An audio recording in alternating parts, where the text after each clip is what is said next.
வணக்கம். செய்திகள் வாசிப்பது சரவணா. குடியாத்தம் உழவர் சந்தையில் விவசாயிகளை விட வியாபாரிகளே காய்கறி விற்பனையில் ஈடுபடுவதாக விவசாயிகள் குற்றச்சாட்டு.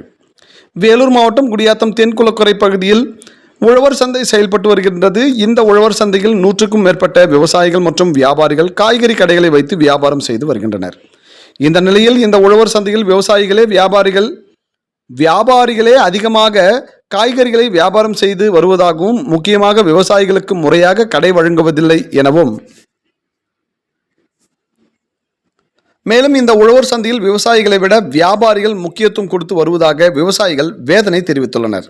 மேலும் இந்த உழவர் சந்தையில் ஒரு சில விவசாயிகள் மட்டுமே தங்கள் விவசாயம் செய்யும் காய்கறியில் விவசாயம் செய்து வருவதாகவும், மற்றவர்கள் சிலர் விவசாயிகள் என்ற போர்வையில் வியாபாரிகளே ஏராளமானோர் வெளி சந்தையில் காய்கறிகளை வாங்கி வந்து விவசாயிகள் போல் உழவர் சந்தையில் காய்கறிகளை விற்பனை செய்து வருவதாக விவசாயிகள் வியாபாரம் போதிய அளவு வியாபாரம் ஆகவில்லை என வேதனை தெரிவித்துள்ளனர்.